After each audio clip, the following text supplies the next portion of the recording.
Hello, and thank you for listening to Rangers to the Core. This podcast is brought to you by the U.S. Army Corps of Engineers, Wilmington District Environmental Education Team. With this podcast, we strive to keep you informed, educated, and give you a behind-the-scenes look at everyday life as a park ranger. I'm your host, Dylan Brown, and it is time to get to the core of today's topic. And so with us today, we have Mr. Tom Conroy, who's visiting with us from the Coast Guard Auxiliary, and we'll get more to him in a moment, and I'll let him introduce himself. And then you got me, Dylan Brown, and we have Carmen Boyette with us today, Emily Jones, Jory Taylor, and Grace Trimble. So how's it going, guys? Great. Doing great, Dylan. Awesome. So we're going to get started with our icebreaker today. So our question is, what's your earliest childhood memory of being on or around the water? Ooh, for me, that's a tough one. I think my earliest childhood memory is probably going to be fishing at farm ponds or trout fishing the river. What about you, Carmen? My earliest memory is actually at a swimming pool, and taking swimming lessons is something I did year after year. I would go and it was a pretty large pool. I think now it's turned into something else, but my mom would take me, and I remember her. She would sit near the side reading a book, and I would be the swim instructor learning how to swim. How about you, Grace? Oh, that's a good question. So for me, it would probably be visiting Rocky Gap State Park, which is a state park in Maryland. It has a little lake to it and a swim beach. And we visited that lake numerous times as a child. I remember having birthday parties and all kinds of things there. And then I also remember we would visit my aunt and uncle in Pasadena, Maryland, and they had a pool. And so I remember going there thinking they were the coolest because they had a above ground pool. So that was also an early memory of mine. Awesome. What about you, Jory?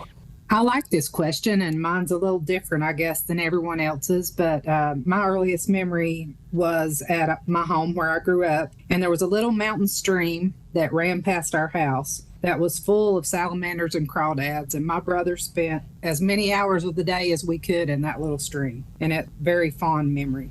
Awesome. Yeah, I can definitely, I definitely feel you on that one. Me and my brothers, we grew up with a creek behind our house and spent a lot of time doing the exact same thing. What about you, Emily? For me, I think, even though I live now in the Piedmont of kind of the North Carolina, Virginia area, I grew up in my early childhood actually near the beach of North Carolina, near the beaches, the coast of North Carolina. And so my earliest childhood memories of being on or around the water is actually going to some of the really awesome beaches that North Carolina has. We used to go to Emerald Isle all the time when I was a wee one, a little kid. And so I remember going with a bunch of different friends and family, you know, and having a good time swimming out in the ocean. So that's probably my earliest childhood memories. I didn't always love the sand when I was a little one, but now I'm better with it. So. Oh, that's funny. I have a 2.5-year-old, and I know when we took him to the beach for his first time, he absolutely hated the sand, and we thought that was so funny. So, it's just kind of a clean freak, I guess. Mm-hmm. All right. Last but not least, what about Tom? Well, in my case, I grew up on the Chesapeake Bay in a place called Middle River, which would have been up on the upper part of the bay. And like you, we had a little creek out back, little river actually. And we go in there and do our fishing for bluegill and sunnies back in the day.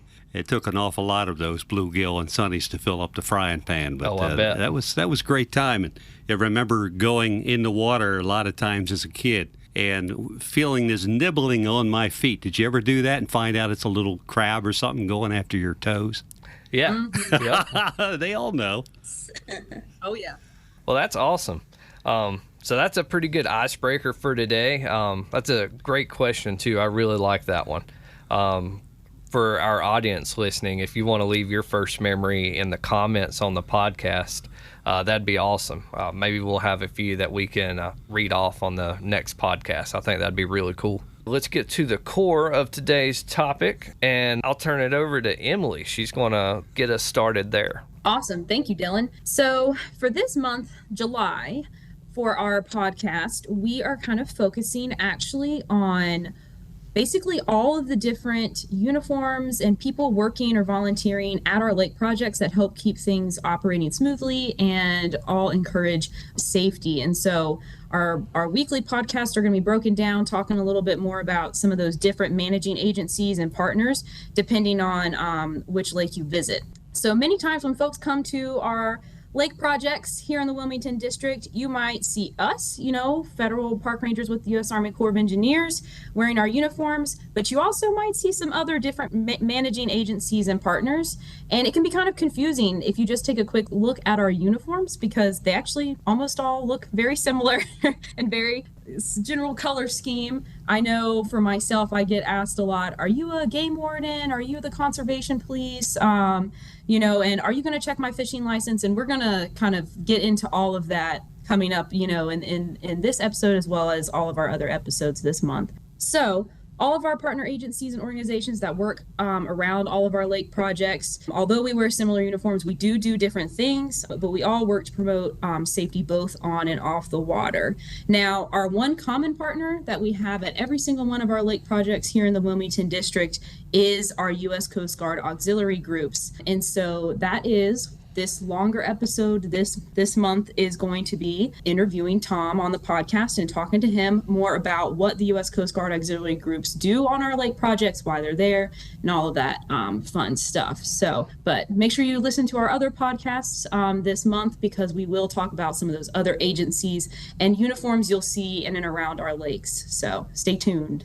Awesome. So, on that, all those different agencies definitely play a vital role. Especially, I want to highlight the Department of Wildlife Resources, both in North Carolina and Virginia. Those guys usually have scheduled patrols on most of our lakes every weekend, and they really make a big difference as far as keeping everything in check on the lake, making sure everybody's safe, making sure everybody's obeying the laws. So big shout out to them. So with that being said, we'll go on and get into our interview with Tom here. So Tom, if you will, I'll go ahead and let you introduce yourself a little bit, and then we'll get into it. Well, I appreciate it. Yeah, my name is Tom Conroy. I retired a number of years ago from Baltimore District Corps of Engineers. Started out building dams and flood control projects. Nice. Up around Raystown. Raystown was our big project up in Pennsylvania. But regardless, things changed. I eventually ended up on the water and in the water a few times too. Haven't we all? Yeah, they transferred me to Fort McHenry, and I spent most of my career there at Fort McHenry. Star Spangled Banner, real historic place there. Yeah. Was a deckhand aboard a survey vessel for a number of years. I was still officially a hydrographic survey technician then, but they said, look, we can use this particular experience that you are gaining toward a real deckhand position if it becomes available, or better. And a lot of things happened. I got my license. I spent about 25,000 hours surveying the Chesapeake Bay from just above Baltimore all the way down to close to Norfolk. So we covered a lot of area, wow. Every 100 feet, back and forth across the channel, taking a look at making sure we had the proper depth and that there weren't obstructions within the shipping channels. And we worked with Fort Eustis. They had a dive team, LCU 1675, supported us when we had certain things that had to be cleared out. But best job of my life. I absolutely loved it. Oh, I bet that Chesapeake Bay, it's a pretty place to work, too. It was so nice. The tributaries, there was so much to see. Great seafood. So let's start with this. How did you get affiliated with the Coast Guard Auxiliary? Oh, that's a great question here today. Back in the days when I was doing surveys, we had obstructions in channels, and we would have to remove those obstructions. So we would call the Coast Guard in to provide a security zone around that particular area. This happened quite a bit. So I got a chance to really know the Coast Guard, and there were times that I thought, wow, why didn't I join the Coast Guard? And somebody says, hey, there is the Coast Guard Auxiliary. Oh, I didn't know that. Yeah, there really is. And these are basically people that are civilians, but we are uniformed. We follow the military protocols and so forth. We get the same training that the regular Coast Guard gets. So that's how it all started. And I went into Coast Guard Auxiliary in 1999, I believe. So it's been quite a few years now. Oh, cool. Yeah, we are the volunteer side. Our big mission is recreational boating safety, which is what you guys do, because we work so closely with you guys. And same thing when I was with the Corps. I worked with your office many times on getting all kinds of handouts and things like that we do, when we were doing public safety or public service events and stuff like that. Absolutely. That's awesome. So speak about the Coast Guard Auxiliary itself a little bit. What does the Coast Guard Auxiliary do in general? And you just hit on it a little bit, right, but specifically for water safety as well. Right. Well, certainly recreational boating safety is our number one mission. But the Coast Guard Auxiliary goes way back to 1939. We've got roughly 20,000 volunteers. And, it started out, we were somewhat limited on what we were able to do. But in more recent years, especially after 9/11, the Coast Guard Auxiliary was then allowed to do pretty much anything that the regular Coast Guard does, as long as it was not direct law enforcement or direct military. Okay. So that put us in position to do all kinds of things, like container ship inspections. We would look for contraband and things like that. That was one of our other missions. We were involved in port security. We were the eyes and the ears, force multiplier, that term. Yeah. That's something that we did. And, we trained with the Corps of Engineers. They trained with us. It was a nice working relationship that we had. But our, again, recreational boating safety still continues to be number one. So we're teaching people that maybe have had no experience a little bit about boating safety. And there's a lot to it. There really is. And it's surprising, how little people really know when they first get into it. Yeah, it really is. Speaking of the Coast Guard, you guys are the way you're organized. So, for example, in the Army, you might be a company or a battalion or a division. So, aren't you guys called a flotilla? Did I get that right? Correct? The flotilla is the lowest level within the United States Coast Guard Auxiliary. That's the local level, the meat and potatoes of the organization, I often say. Okay. Our leadership is made up of people that are part of a flotilla and were elected. So when you see the Coast Guard Auxiliary, you see all these stripes.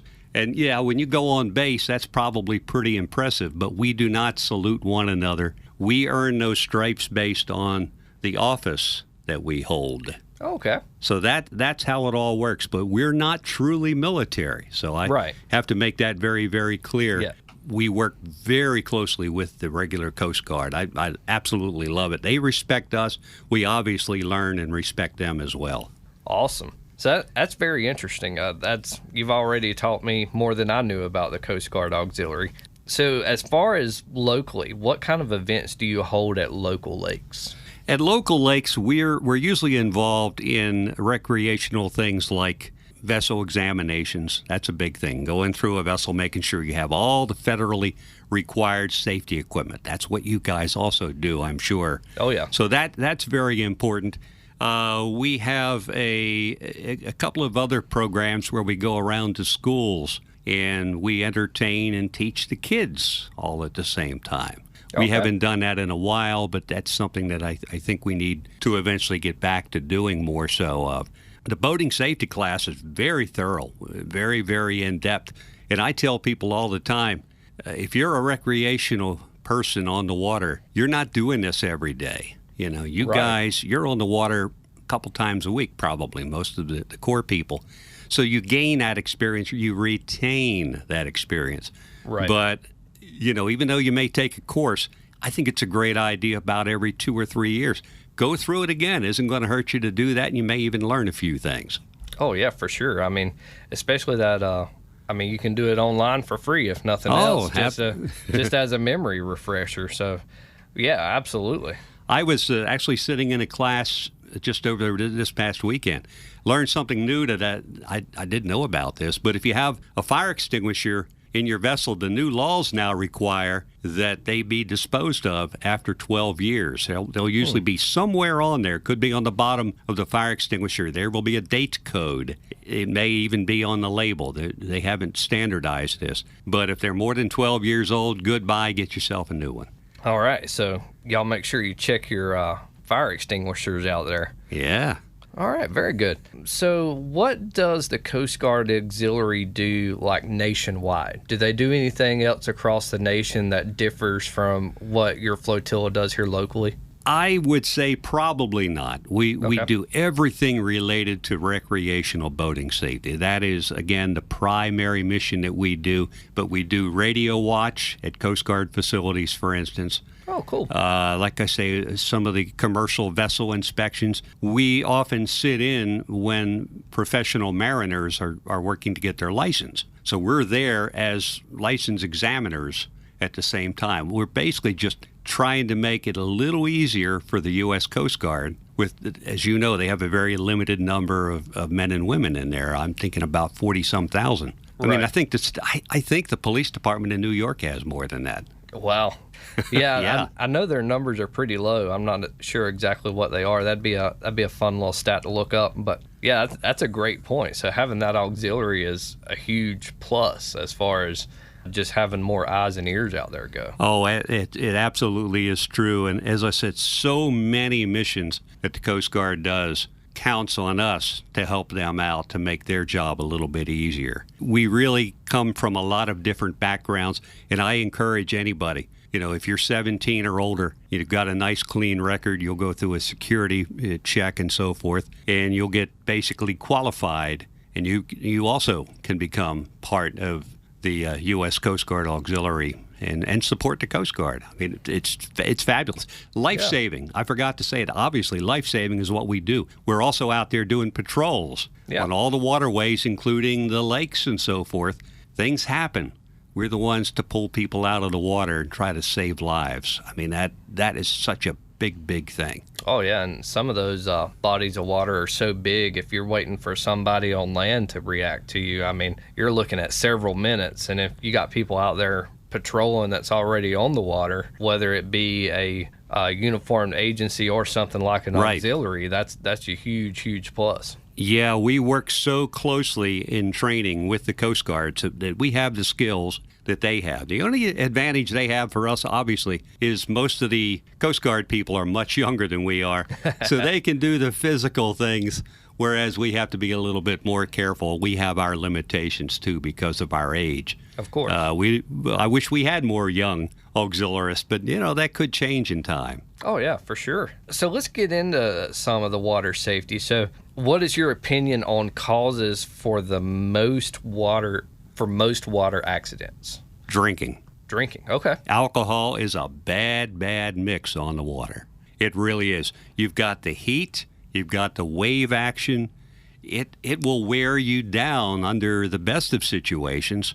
You do the alcohol, that's a depressant, slows everything down. You don't have your balance anymore. There's people that do not have sea legs that haven't been drinking. You throw a couple of beers or alcohol or marijuana, whatever the case may be, these things just don't work on the water. And then on top of this, I don't know what it is about people not wearing life jackets. But life jackets are not the old nasty things we had when we were kids. Right. We didn't like those orange things around us. But, these new vests that they have out now, so comfortable.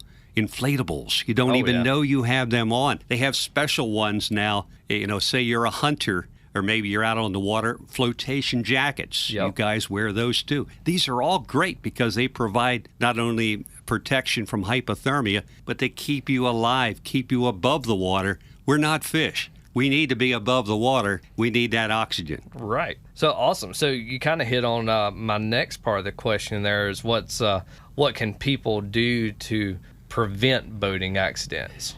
Be educated.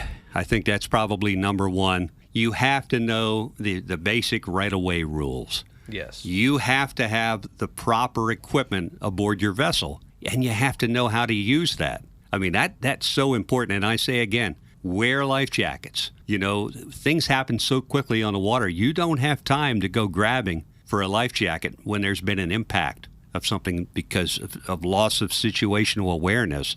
So if you have that on, that's the one thing that is definitely going to help you. Will everybody live through a collision? Probably not. But that life jacket still is number one. You have to do that. Stay away from alcohol.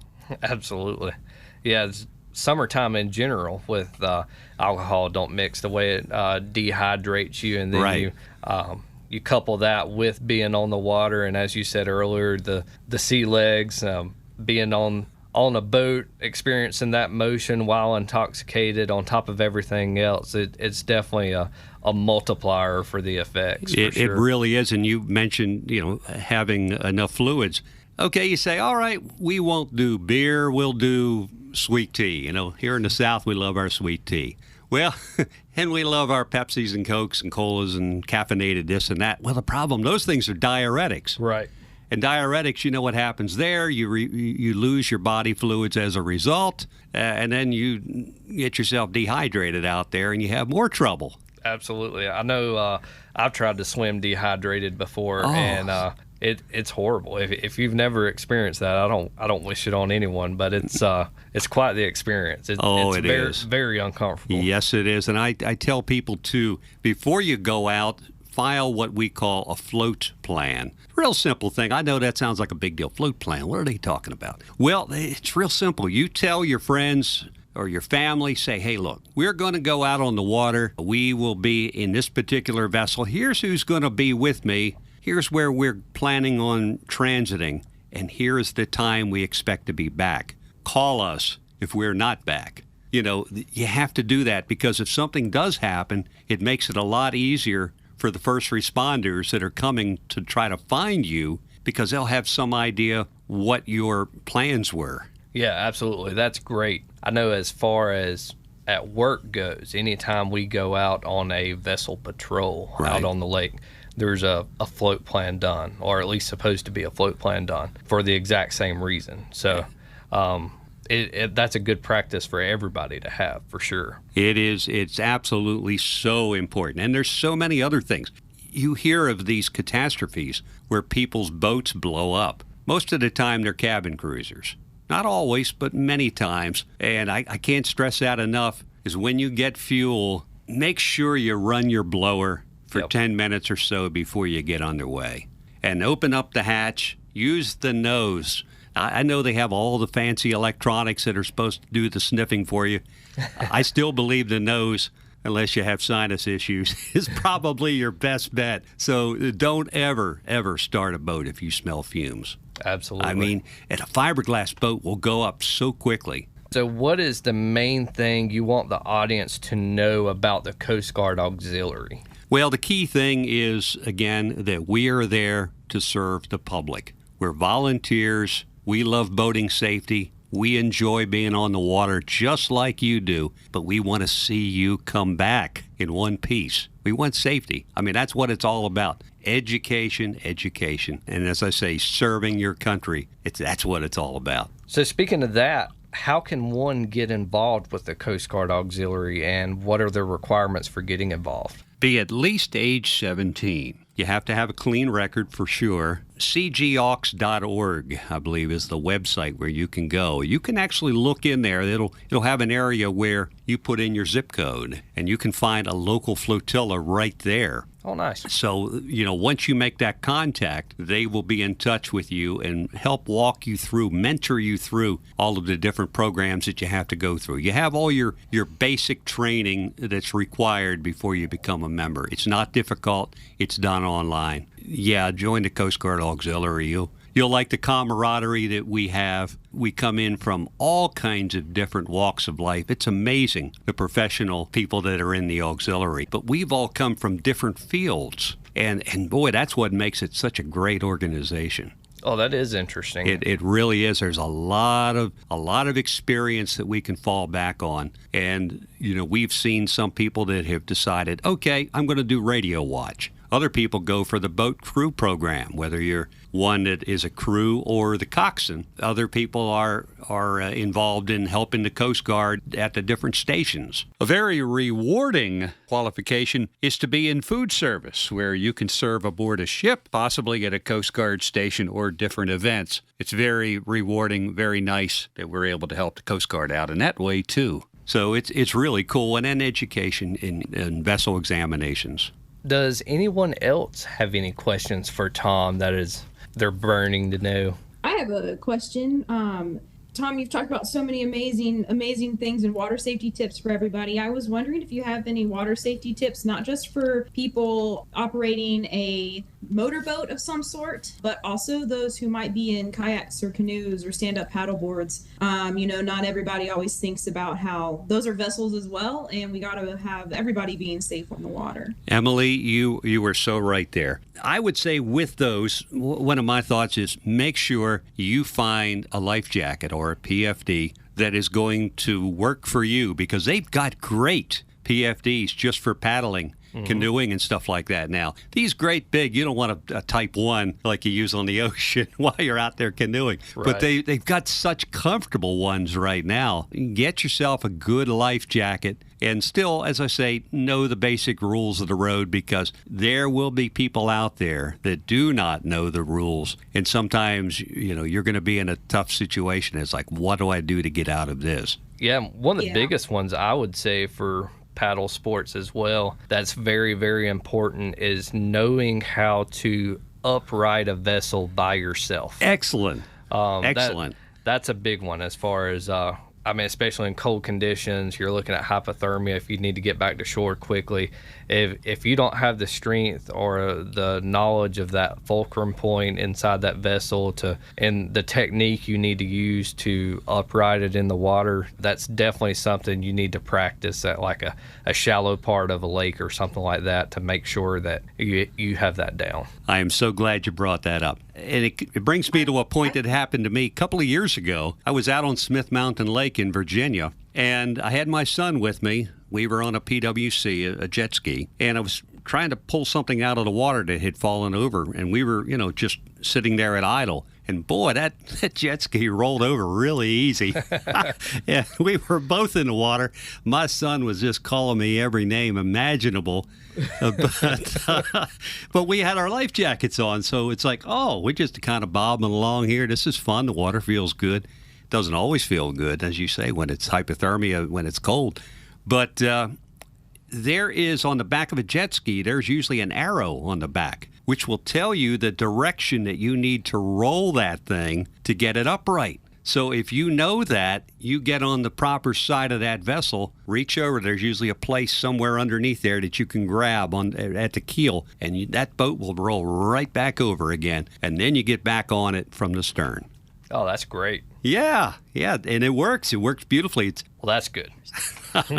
That's what we want to happen. Yeah, that's right. And you mentioned hypothermia too. I know we think, the water's 60 degrees or it's 70 degrees. Well, the body temperature's 98.6 roughly. Mm-hmm. You can still get hypothermia in this nice warm water that we think is really warm. If you're in there long enough, it's going to lower that core temperature. Absolutely. That's a great point that a lot of people don't know or just don't think about. That's very good. It can happen, yeah. And if a boat goes over, something happens. The key thing is to stay with that vessel. If it rolled over, get up out of the water, pull yourself up and get up there on the top of that vessel. Responders are more likely to find you if you're with the vessel because it's a bigger target.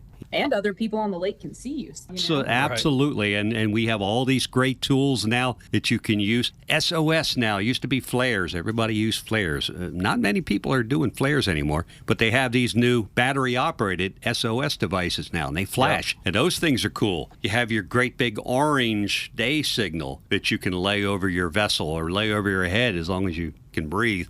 Right. And that'll also allow you to be seen. And when things happen too, we talk about tossing things to somebody, especially if they don't have a life jacket on. Anything that floats, you don't toss it right at them, but you toss it near them. It could be a cooler. Even that can save a life. Right. It's amazing. We don't think about these things. Oh no, I do a program with kids where we talk about reach, throw, row, but I do love not that. go. Yes. And one of the things I tell them, if they're at a lake, say having a picnic or something, if you have a 2-liter bottle and a piece of rope, I mean, if you screw the top of that thing tight enough, it'll at least float the rope out to where the person is, where they can at least get a hold of that. Absolutely. So you can make one on the fly Yeah. pretty quickly. Hey, another little tip. Awesome. Did I hear someone else earlier that I think might have had a question? I have a second question for Tom that's really just clarifying for everybody. You and Dylan explained really well the relationship between the Corps and the Coast Guard Auxiliary in terms of, our lake projects, our reservoirs that we manage and you guys operate on, your flotillas operate on. Is there any other bodies of water that you all operate on, just for everybody listening, to understand more about where they might see the Coast Guard Auxiliary water in the U.S., navigable waters? How do you all talk It about would that? be navigable waters, absolutely. So at Chesapeake Bay, along the coast, that's where we're going to be. We're going to be at many of the lakes in all states where there's lakes, and there's a number of people out there. We're going to be there. Very good. So if no one has anything else, Tom, thank you very much for letting us interview you today and talking about the Coast Guard Auxiliary. It was a treat to have you on. I know I learned something about the Coast Guard Auxiliary that I didn't know. I was thinking it was that the Coast Guard Auxiliary was sort of like the VFW or those veteran organizations groups, yeah. where you got to be a Coast Guard member in order to get in, but it's more like Civil Air Patrol where anybody can do it. Exactly. We are definitely a volunteer organization, and Very cool. You mentioned our structure is also a lot like it is with the Corps, where you have your flotilla, you have your district and your divisions. Yeah, same thing. Gotcha. Yeah. Very cool. Very cool. Well, awesome. Thank you for coming in. Is there anything else you wanted to cover before you go? No, other than, again, I can't stress this enough. Don't be out there drinking and boating. Yeah, you listen to music and it glorifies this. Oh, yeah, we go out and have a beer on the boat and this and that. You can't be doing that stuff, so be careful. We don't want to read about you in the paper, okay? That's right. And by the way, thank you so much for having me today. It's been a whole lot of fun, Dylan. Awesome. Well, thanks again, Tom. And I'm going to turn it over to Grace. She's going to tell us a little bit about what's on the horizon for us. Okay, thanks, Dylan. And thanks, Tom, for being on with us today.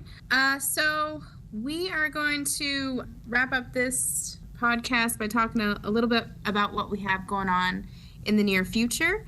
So I'm going to open up to everybody else. Does anybody have any upcoming programs or volunteer events that they want to share with the public at this time? I got a couple, probably the third weekend of July. I'm still trying to nail it down, but watch our Facebook page at Philpott Lake. We'll try to announce it there. But I've had Dr. Todd Fredrickson from Ferrum come and do 2 programs already at the lake. One of them was a bird watching program. The other was a reptile program. I actually took my kid to that one. He got to hold some snakes and turtles and stuff, and he had a blast. But he's going to come back in July, and we're going to do a bug program. So we're going to go for a walk in the woods and turn over some rocks and logs, and Todd's going to tell us all about the different beetles and insects. And then August the 1st, we will be doing back to school night in Stewart, Virginia. That'll be held at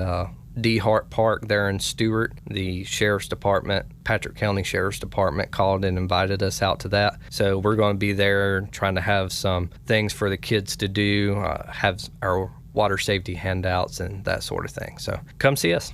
At John H. Carr, the best place to find our information on what programs, public programs, and volunteer events we're having is really on our Facebook page. So search us, John H. Carr Reservoir, Bugs Island Lake on Facebook, and you'll find our campground calendars. We have programs every weekend, and our campgrounds run by volunteers and rangers, and we do have some upcoming volunteer events this month in July. But check out our Facebook page, like us, follow us, all of our lake projects, and that's one of the best ways to find out about stuff at John H. Carr. Thanks, Grace. Well, awesome. Thanks, Emily.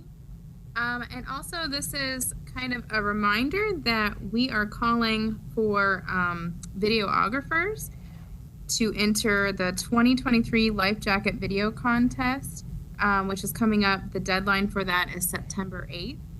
To find out more, you can just search Life Jacket Video Contest using your favorite search engine. And a sneak peek for August, what our next month's podcast is going to be about is what makes us here at the Corps special, and kind of the things that we do at each lake, and we're kind of do a deep dive about some of the things we have going on at each project and what we do there.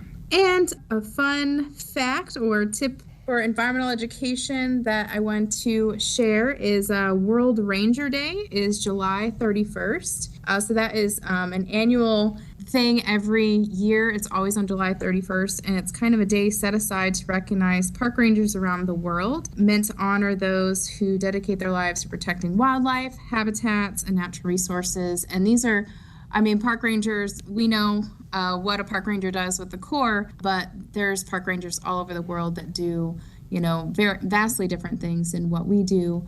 And some of them are risking their lives for protecting the environment.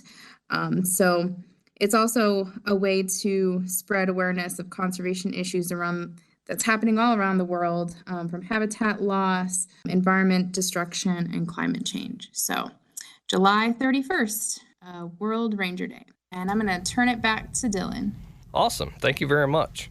I did not know World Ranger Day was a thing, so that's a new one on me, but that is very cool. So we'll close today with our water safety tip of the month, and I think I'm going to piggyback off what Tom said today, and that is going to be avoid using alcohol while on the water. Save it for the after party, if you will, for when you're done boating for the day. But let's avoid partaking at all on the water, especially if you are going to be a vessel operator. All right. So thanks again for listening to Rangers to the Corps. We hope you enjoyed today's episode and maybe even learned something new. Please leave us a review on our podcast platforms and comment any topics you wish to be covered. You can also direct message us at any of our lake Facebook pages. Just search for Philpott, John H. Card, W. Kerr Scott, Falls, or Jordan Lakes, and give us a follow there as well. Until next time, stay safe on the water and enjoy your time outdoors.